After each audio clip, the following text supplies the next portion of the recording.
It is becoming very difficult. There is absolutely no proper place for the children to play. मेरे से 10 रुपया पर square feet builder को payment KIA गया है। Builder को payment करने के बाद बसंत नगरी वालों के लिए है ये ग्राउंड। कई एक्टिविटीज अदर देन स्पोर्ट्स इधर चल रही हैं। Every day there is some marriage और सम फंक्शन और something is happening in the ground. It's becoming so disturbing and annoying that we residents are getting fed up of this noise every time. Basant नगरी federation के विरोध के बावजूद वीवीएमसी ने एक मेले के लिए permission दिया और एक बच्चे की इलेक्ट्रोक्यूशन से मौत हो गई। ये ग्राउंड को वीवीएमसी कई सालों से कब्जा करके बैठी है। ये ग्राउंड है बसंत नगरी रेसिडेंस का। जबरदस्ती किया है, सब दादागिरी करके काम हो रहा है यहाँ का।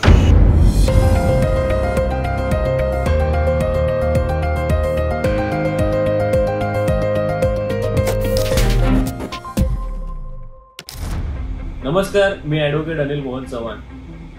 आपण काही दिवसापूर्वी एक बातमी वाचली असेल किंवा बघितली असेल। बसंत नगरी ग्राउंड मध्ये एक 21 वर्षीय मुलाचा दुर्दैवी मृत्यू झाला होता। वसई के बसंत नगरी ग्राउंड में मौजूद हैं। यहाँ पर एक 20 वर्षीय लड़के की करंट लगने की वजह से मौत हो गई है। में 21 वर्षीय एक लड़का हर्ष सेन, उसकी दुखद मौत हो गई है। जी हाँ,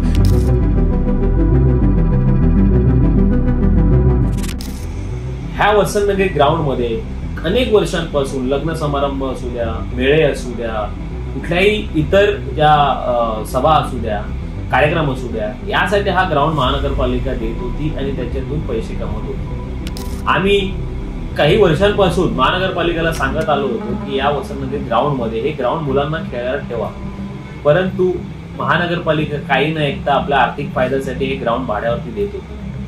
तुम्हाला आश्चर्य वाटेल, परंतु 17,000साठी या हर्ष सेन नावाच्या मुलाचा मृत्यू झाला। 17,000 कमवले महानगरपालिकेने आणि त्याच्यामध्ये या हर्ष सेनचा मृत्यू झाला। महानगरपालिकेच्या प्रभाग समिती डीच्या सहाय्यक आयुक्तांनी हे ग्राउंड देण्यास नकार दिलेला असून सुद्धा वरिष्ठांनी म्हणजे मुख्य कार्यालयातून परवानगी देण्यात आली। ही परवानगी का देण्यात आली, कोणाच्या सांगण्यावरून देण्यात आली, हा एक मोठा चौकशीचा प्रश्न आहे आणि तो आम्ही पोलिसांना विचारलेला आहे की याची चौकशी तुम्ही करा। फक्त आयोजकांवरती गुन्हे नका दाखल करू, तर महानगरपालिकेच्या अधिकाऱ्यांवर सुद्धा गुन्हे दाखल करा। कारण की एवढा असून सुद्धा, त्यांना विरोध असून सुद्धा फेडरेशनने विरोध केला। आम्ही शिवसेना म्हणून मी विरोध करत आलेलो आहे, एक नागरिक म्हणून विरोध करत आलेलो आहे की ग्राउंड मुलांना खेळायला असू द्या, तरी सुद्धा महानगरपालिकेने ही परवानगी दिली आणि कोणाच्या दबावाखाली दिली, कुठल्या राजकीय नेत्याच्या दबावाखाली दिली, हे पोलिसांनी चौकशी करणं गरजेचं आहे। हेच बसंत नगरी ग्राउंड वाचवण्यासाठी फेडरेशन काही वर्षांपासून लढतो।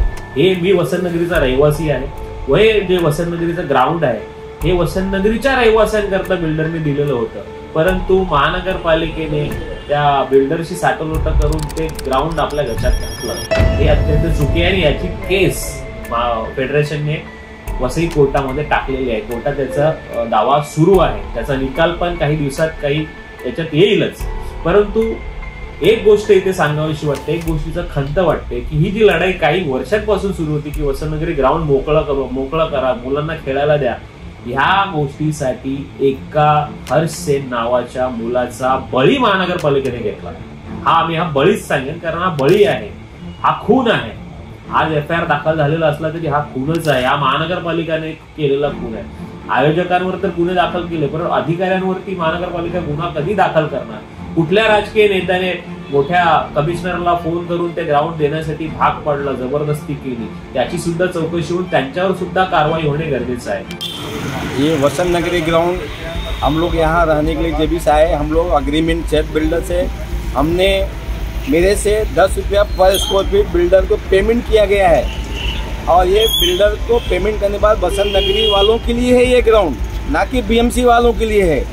इसके लिए हम लोग ने फेडरेशन बनाया, तो फेडरेशन में ये लोग अभी BMC आके टेक ओवर किया उधर से। ये कॉलेज बना दिया यहाँ पर, कॉलेज के लिए भी हम लोग स्टे लिया था, वो हॉस्पिटल के लिए भी स्टे लिया था। सब ये लोग ने जबरदस्ती किया है, सब दादागिरी करके काम हो रहा है यहाँ का। बसंत नगरी I came in 2005. That time this was a beautiful ground and that was not given on rent to any functions or anything except, even your Ganpati was not being held here. It is becoming very difficult. There is absolutely no proper place for the children to play. Where do they go? It is unsafe. It is becoming like a place where bad activities are happening. But subsequently it started deteriorating slowly, and it has come to this stage now. We can see what is happening here. Every day there is some marriage or some function or something is happening in Grama. None of us are able to participate, and it's becoming so disturbing and annoying that we residents are getting fed up of this noise every time. And how can they even think of putting up a fair at this time when the students have their exams? Do they even think that children are going to get distracted, or children are getting distracted with this? यहाँ वसंत नगरी federation के विरोध के बावजूद VVMC ने एक मेले के लिए permission दिया। कोई safety standards नहीं थे। VVMC अपनी जिम्मेवारी अदा नहीं की और एक बच्चे की इलेक्ट्रोक्यूशन से मौत हो गई। एक की मौत हुई पर कईयों की हो सकती थी। दूसरा, ये ग्राउंड को VVMC कई सालों से कब्जा करके बैठी है। ये ग्राउंड है वसंत नगरी रेसिडेंट्स का और कई एक्टिविटीज़ अदर देन स्पोर्ट्स इधर चल रही हैं। तो हमारे बीच जो इधर वसंत नगरी के रेसिडेंट्स हैं, उनका एक कॉमन डिमांड है। उनका डिमांड है कि ये ग्राउंड वसंत नगरी रेसिडेंट्स का है और इधर केवल वसंत नगरी रेसिडेंट्स के स्पोर्ट्स के लिए ये ग्राउंड यूज़ किया जाए। जिनका भी काम था सेफ्टी का, जिन्होंने अपना काम नहीं किया, उनके अगेंस्ट स्ट्रिक्ट एक्शन लिया जाए, स्ट्रिक्ट पुलिस FIR हो और दोषी हो और वो बच्चा जिसकी मौत हुई है उसको सही कंपन्सेशन मिळे। याच्यासाठी सर्वस्वी जबाबदार महानगरपालिकेचे अधिकारी आहेत, ते उपायुक्त असतील, ते सहाय्यक आयुक्त असतील आणि आयुक्त सुद्धा। कारण इतका विरोध असून सुद्धा तुम्ही हे ग्राउंड भाड्यावरती का दिलं, हे मेळ्यासाठी का दिलं, कोणाच्या दबावाखाली दिलं, याच्यासाठी जबाबदार तुम्ही आहेत। अग्निशमन अधिकारी जबाबदार आहेत, कारण तिथे अग्निसुरक्षेचा कुठलाही प्रकार नव्हता। त्यामुळे उद्या रविवारी सकाळ 4 वाजता, संध्याकाळी 4 वाजता सगळे वसंत नगरीचे रहिवासी वसंत नगरी ग्राउंडवरती जमतायत आणि आपल्या हक्काच्या ग्राउंडसाठी हा लढा सुरू करतायत। या वसंत नगरीच्या रहिवाशांसोबत मी तर आहेच, माझी संघटना शिवसेना सुद्धा त्यांच्या बरोबर आहे। एक नागरिक म्हणून मी सुद्धा आहे। माझी मागणी एवढीच आहे की जो हर्ष सेनला न्याय मिळावा, त्या हर्ष सेनच्या परिवाराला महानगरपालिकेने त्याला न्याय द्यावा, त्याला त्याचं त्यांची जी क्षती पोहोचली आहे, त्यांच्या घराला जे नुकसान झालं ते नुकसान भरून काढून द्यावं। पोलिसांना सुद्धा मी सांगितलेलं आहे की पोलिसांना कमिशनरला पत्र देऊन सांगितलं आहे, यायला भेटून सांगितलं आहे की जो कोणी अधिकारी याच्यावरती दोषी असेल, जो कोणी राजकीय पुढारी याच्यात दोषी असेल, त्या सर्वांवरती चौकशीमध्ये गुन्हे दाखल करा, त्यांना सहारोपी करा। ही मागणी जोपर्यंत पूर्ण होत नाही किंवा पूर्ण केली जात नाही तोपर्यंत हे आंदोलन थांबणार नाही। त्या आंदोलनाची सुरुवात उद्यापासून झालेली आहे आणि आम्ही या आंदोलनात सर्वस्वी वसंत नगरीच्या रहिवाशांच्या सोबत शिवसेना आणि मी स्वतः आहे।